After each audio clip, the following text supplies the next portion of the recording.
Your brain is the most powerful weapon in the world.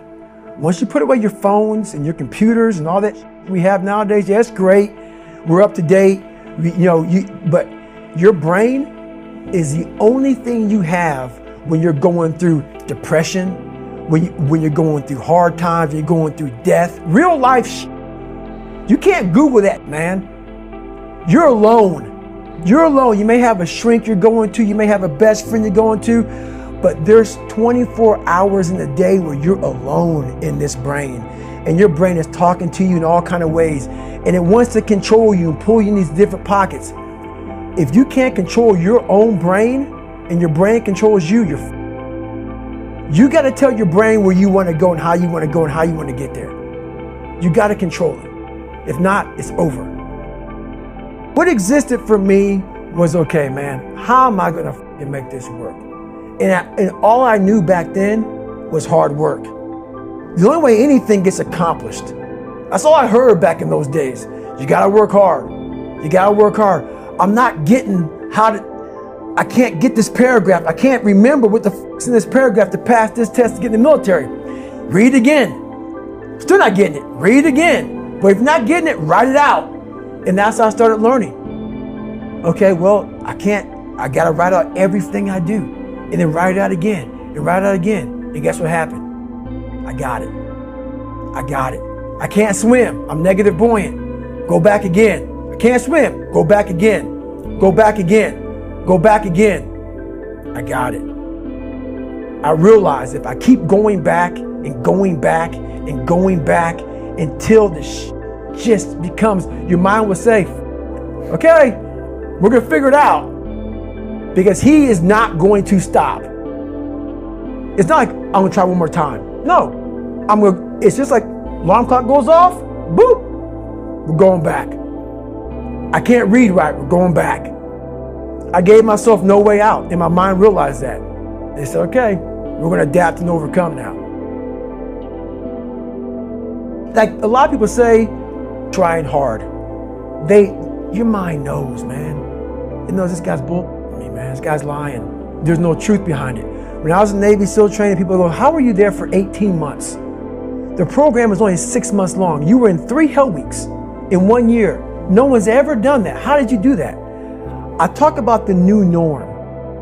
When I lived in a $7 a month place when I was growing up for a short period of time, I loved it. I didn't know any different. That was my norm. Once we moved out of that place, we moved to a $236 a month place. I was like, I never want to go back to that little piece of shit. But if you go back to that $7 a month place and you realize this is where I live, this is all I got, your mind says, roger that, this is home. So when I was going through Navy SEAL training for 18 months and going back through all the hard parts over and over again, I told myself after the first time, I knew it was going to be a long journey there. My body was breaking down. It was just how it was going on. I said, you know what? This is my new norm. So my mind said, it's like going to work. Like you go to work, you put your suit and tie on. I go into suffering every day. Every day, suffering, being broken, duct taping my feet up, stress fractures, shin splints, being broken. This is my new norm. And your mind says, if we're not broken, this ain't normal. We gotta be broken. So then your mind starts to get tougher and tougher and more callous. People go, how did you run on broken feet? Broken shins.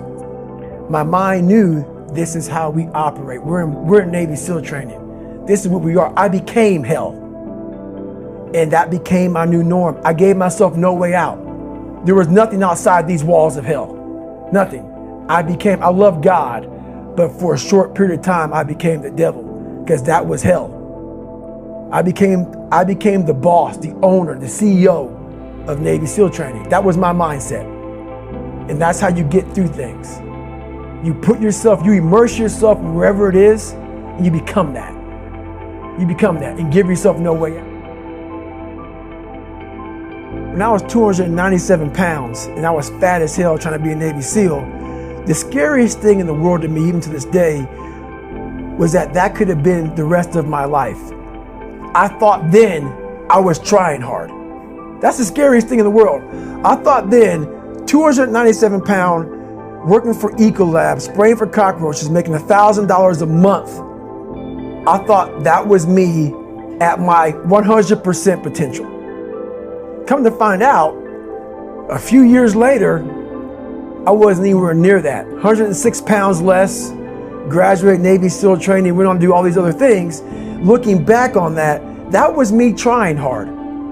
That's why people gotta understand, what is in us, we have no idea until we start trying hard. And I mean really trying hard, where you're obsessed with, hey, this is my new norm. My new norm is that, wow, this isn't always fun. It's not always meant to be fun. And that's when you know you're trying hard. People hear my story and think this guy is sadistic. I realized how the brain works. I figured out how the brain works. I'm a scared kid, and that's what gives me so much power. I had no foundation, and I built this off of just researching the mind. The feeling you get is basically invincibility. You realize that you can't do it all the time. When you need to do it, I know I can go to a place that I can live in. And when you know that you can run on broken legs and you can do certain things that a lot of people can do, but they're not willing to do, this power, this sympathetic nervous system of fight or flight, and you're fighting, it gives you this charge of energy of when you're sitting there at 3:30, 4 o'clock in the morning and you're duct taping your feet up because they're broken, and you're doing it by yourself, and you're going through arguably one of the hardest training in the world. And these guys, most of them are healthy, and you're going through it broken, and you're already at a disadvantage, but you're still there. You can feed into that and tap into that for a lot of power. But if you look at it, well, I'm broken, man. Like, I'm not gonna make it. But if you look at it as, man, I'm broken and I'm still here. And I'm fighting, and I'm gonna find a way to get through this, because I have no other place to go. It gives you a lot of power. When things start to suck really, really bad, my brain and a lot of people's brain, they don't go to your dad beating you up. Your brain says, we gotta get the out of here. This is miserable. So anger goes away a lot of times when you're suffering, because your brain just says, we gotta run, we gotta go. So that anger is not popping up saying, oh, I'm gonna show them, I'm gonna show those people. No, there has to be a much deeper. When I say deeper, it has to be down to mineral soil. It has to be down to that nice mineral soil where nothing can burn. You can't burn dirt. So it has to be down that low, that literally is something in you that's at the core of your soul. But you don't find it unless you spend a lot of time with what you want to be in life. I can't give that to you. Right? You can't give it to somebody. When you find your true passion in life, and my passion for me was like, oh, I want to be, I don't give a Navy SEALs, Army, I don't give a shit. I want to serve my country.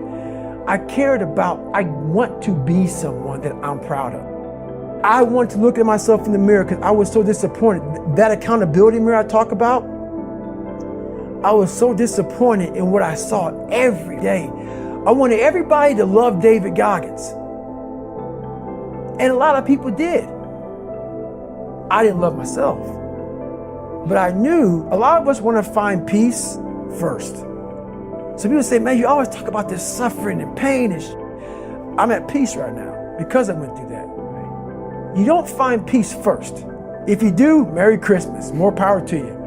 More power to you. I found peace on the opposite end of finding myself. And no one really finds themselves without going through trials, tribulations, suffering, accountability. And accountability is suffering. Being accountable every day for doing right for yourself, for the people next to you, it's miserable. It's hard. So, even the smallest details.